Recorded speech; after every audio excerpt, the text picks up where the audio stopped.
Undertale is, without question, one of the most noteworthy independent video games ever released. It's a fascinating take on the RPG genre, featuring an innovative battle system, quirky writing, and massive flexibility in how you play. In this video, my girlfriend Ellie, who has never played Undertale, will have 5 hours to give it a spin and make it as far as she can. Let's jump in and see how she did.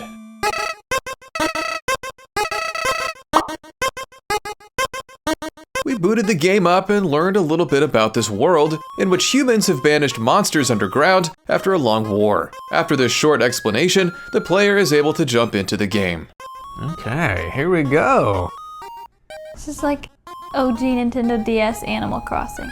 Ellie found her way to Flowey, a seemingly innocuous flower that decided to show her the ropes. Turns out Flowey isn't so nice, but thankfully, before we're killed, a monster named Toriel swoops in and saves the day. From here, we begin following her into a dungeon of some sort. It contains a few puzzles, which isn't Ellie's strong suit. She was led to a training dummy, which enabled her to practice combat for the first time. Undertale is unique in that each fight doesn't have to be a fight in the traditional sense. Instead of practicing pugilism, you can use your words to try and resolve the conflict peacefully. The decisions that you make with regard to how you approach combat have massive implications on how the game unfolds. In the next fight, Ellie employed this tactic on a frog, causing him to walk away. Ellie progressed her way through the dungeon as the random encounters began cropping up. She realized that she could just spare the enemies and end the encounters quickly. Eventually, she made her way to a puzzle where she had to make it to the other end of a floor with a bunch of holes. Oh, goodness. Is there just a whole line of holes right there? The trick to this puzzle is to avoid the areas where leaves lie on the bottom floor, but Ellie wasn't making this connection. She slowly made her way forward, uncertain why she was falling in certain sections. Whoa, what did that happen? I don't know. Eventually, the game seemed ready to move on and moved her forward. We soon arrived at this ghost-looking fellow, Napstablook. Ellie tried flirting with him while Napstablook began to cry. This was the first extended section where Ellie really had to contend with the game's combat, which is a simple and engaging system. The player has to move this heart in this small section of the screen to avoid the enemy attacks. Of course, the further into the game you progress, the more interesting the attacks become. It's a really cool way to incorporate a real-time element into a turn-based system. Oh no! That's like you talking to me. It is. Ellie suffered her first game over, but went right back to it. She continued focusing on a passive approach instead of attacking. She cheered, she flirted, and eventually... Oh, wow. I love it. I love this. As she progressed further, she found that fleeing from enemies was even more reliable than sparing them. She began running from each encounter as she was concerned by how low her health was. Eventually, we ran back into Toriel, who had advised us to stay back where we were earlier. She led us into her home, a stark, cozy contrast from our previous surroundings. The bucket tells me what to do. The bucket tells me what to do. The bucket guides me. Callback. Little callback. After a little rest and relaxation, Ellie began wondering how she was supposed to get out of here. Toriel didn't seem particularly interested in us going anywhere anytime soon. After being pressed enough, she ran off to a passage below the house. When Ellie confronted her, she proclaimed that she intended to destroy the only path out of this place. This ain't gonna work for us, so a battle ensues. I still don't really understand any of this at all. Ellie tried speaking to Toriel, but that wasn't working. So she instead resorted to her typical approach of fleeing, but that wasn't working either. She could exit the battle, but couldn't progress until she dealt with Toriel. Overwhelmed, she began attacking. A simple timing-based button press would deal damage, but even that was proving ineffective, as the attack didn't do very much. The more she attacked, though, the more damage she was beginning to deal. Something strange was happening as well. Toriel's attack started deliberately missing Ellie. It was almost as if she refused to fight. I feel like I'm hurting my mom. Interesting. She's my Why underground mommy. Eventually, Ellie triumphed over Toriel. She's gone? That was heartbreaking. I feel really sad that I killed her. Regrets aside, we moved on. That was just the intro? Ellie pressed onward into a snowy forest of some sort where she was approached by a shadowy figure.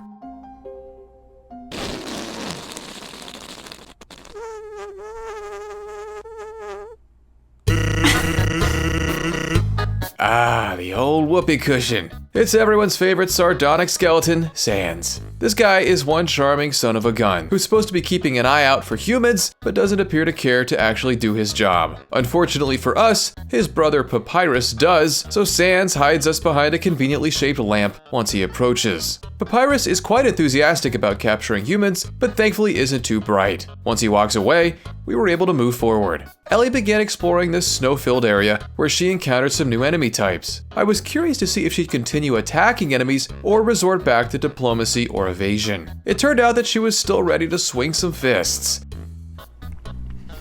You won. Oh.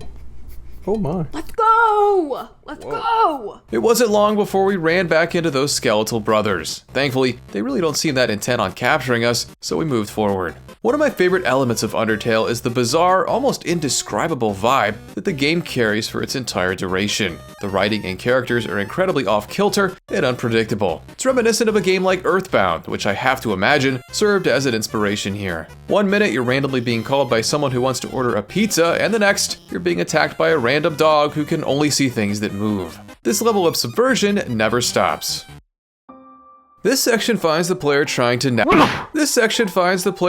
navigate a number of different puzzles that Papyrus has set up to delay your progress. Thankfully, none of them are particularly difficult, but they still offer some funny scenarios. After a classic sliding on ice puzzle, we arrived at a little dog. Dog. Ah! Scary dog. Oh no. Ellie took down the dog easily, but one thing I was noticing is that Ellie had forgotten what to do when presented with one of these blue attacks. As described by Sans, you're supposed to stop moving, which will automatically avoid the attack. Since she didn't recall this, Ellie would take unavoidable damage when presented with them. I was curious to see if that would affect her more significantly in a future battle. Soon enough, Ellie arrived at a cozy little town. What's an RPG without a cozy little town? She purchased some items from the shop, checked out the local watering hole, and even rested at the inn. Sadly, we could only hang around so long, and as we tried to exit, we were confronted once again by Papyrus. Unfortunately, this time, he means business and engaged Ellie in battle. This fight presents a small change to how the mechanics of the battle work. Instead of your heart floating around, Papyrus turns it blue, meaning that the heart is gravitated towards the ground. Ellie would have to jump over the obstacles, which she was finding to be quite hard. I'm so confused. Hardest fight so far. Won't lie. This is easily the longest fight in the game so far, and requires a lot of well-timed dodges, something Ellie was struggling with. To make matters more challenging, she didn't seem to realize that she needed to mash the attack button to deal a significant amount of damage. Without attacking him more effectively, she would surely run out of health before he would. After losing all but one unit of health, Papyrus locked Ellie in his basement, which sounds pretty creepy when I actually write that out. Thankfully, he has a tendency to create bars that are too far apart, so we snuck right out. She tried the battle again, and this time realized that she needed to mash to deal max damage. Despite this discovery, she still felt like she was doing something wrong. She was struggling to dodge Papyrus's attacks, which meant that she was always running out of health before he was. It seemed that we had reached our first real impasse.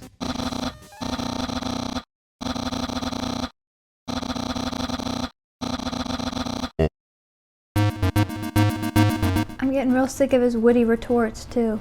Oh wow. I'm a little over him. As Ellie continued grinding away at Papyrus, his charm was beginning to wear off. Again, Ellie had figured out how to attack him, but couldn't drain his health before he drained hers. I'm screwed. Well, it was fun. Oh! He takes me back at 1. So it doesn't matter what happened right there.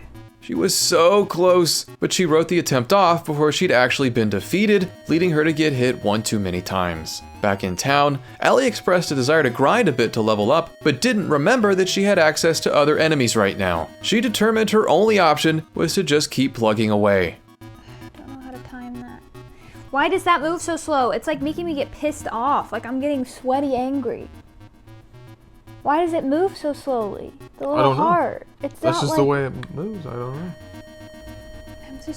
this is the theme of me playing games is Ellie's really timing, and that's all this game is. Like, all of this is timing, and I don't really like that. I feel like I have no control over it because this thing moves so slowly. There seemed to be a bit of input delay when she would try to make the heart jump, which was making timing the dodges significantly harder. I need medical attention for my sweaty hands playing games. Why do they get so sweaty? What the hell? What the hell? What the hell? This is really tripping me up. Ellie managed to pull it off, but didn't really feel that much accomplishment. She was already so frustrated by the fight that victory felt somewhat hollow. Regardless, she won, so we moved along into some kind of cave area. It seemed fairly innocuous until we encountered some kind of big scary knight. Thankfully they didn't notice us, so we snuck by in the tall grass. Next up were some puzzles where you have to make a bridge out of these flowers. The controls were not clicking with Ellie, but she managed to get through them eventually. At this point, Ellie was no longer fleeing or talking, she was all about the fight. I'm scared. Oh, I'm still walking. Oh, this is scary. My shadow. We were on the run. Getting hit with a spear would briefly force Ellie into a combat encounter, which was quickly draining her health. The chase wasn't very long though, so she managed to escape deeper into the cave. She found a nice little ice cream stand, Onion-san, the friendly sea creature, and even a piano.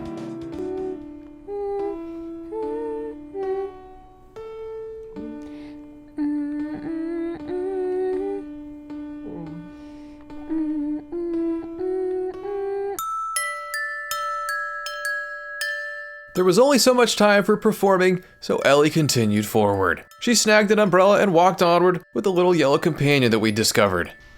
Whoa. It's like Bowser's castle. And I'm on Rainbow Road. Once we reached a tall ledge, we had no choice but to part ways. Soon after, the knight, whose name is Undyne, was back in our heels. This section functioned similarly to the previous one, where Ellie needed to step carefully in order to avoid getting hit by the spears. No. Did I die? Thankfully, we survived the fall, but now we really had no clue where we were. We didn't make it far before encountering another training dummy, but this one wasn't as passive as the last one. He's out for blood. This guy's a bit tricky, as traditional attacks don't work on him. Wait. I remember something earlier about magic being on the other side of the... Oh, I fricked that up. Censoring myself so I'm not cursing. Ellie began suspecting that she needed to employ some kind of magic attack. She referenced a point earlier in the game where she heard something about that, but to be honest, I'm not really sure to what she was referring. It's interesting because typically magic is the right approach when physical attacks don't work. Here though, she needed to use this guy's own projectiles against him. Oh, this is gonna annoy me. I wanna Google. This is when I would get to IGN. Well, I'm not allowed to do that. no IGN here. I'm afraid. That's so annoying, because if you went and watched the footage, someone said something about that. And I was like, I need to remember that for later, but I didn't have my phone by me, so I couldn't write it down.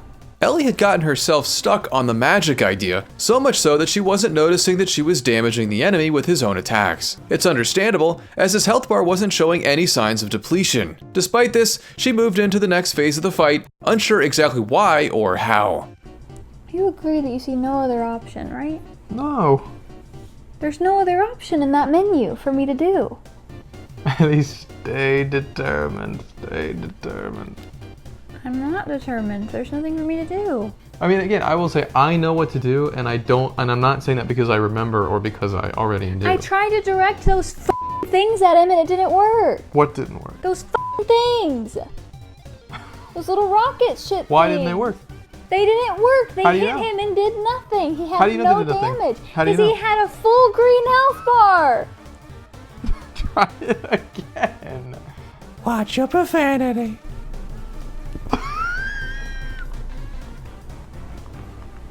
She kept plugging away and was only 2 attempts in, but grew frustrated a lot more quickly than she has with other games. Wasn't exactly sure why that was.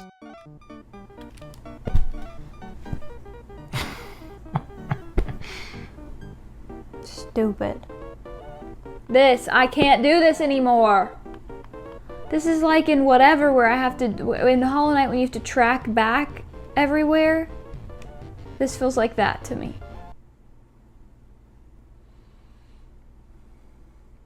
Maybe we should take a break. For some reason I'm convinced every time that this is going to be the shitty video because I did such a shit job. Well, I don't know why you feel that way, but you don't need to feel that way. I think a lot of Ellie's frustration comes from the pressure that she feels to deliver for a particular video. If she were just playing this by herself, she might get mad at some point, but the fact that we're filming all of this adds another layer of stress. We've spoken about this before in a previous episode, but it's always worth considering the camera effect, if you will. On this attempt, Ellie sealed the deal. The fight only ended up taking her 4 tries. See, can I complain about this game? Sure. There's like no satisfaction in the winning sometimes because something weird as hell like that happens and it just ends. It didn't follow a traditional route where I had to actually get him. He just gives up, so then you have all this pent up anger that's just like, just deflates you. Despite her issues with the game, Ellie buckled in for another hour. With the training dummy defeated, we explored the surrounding areas. We found the home of this socially awkward ghost who expressed his love for lying on the ground when feeling way too full. Ooh. Oh my. Whoa. I'm gonna do it too.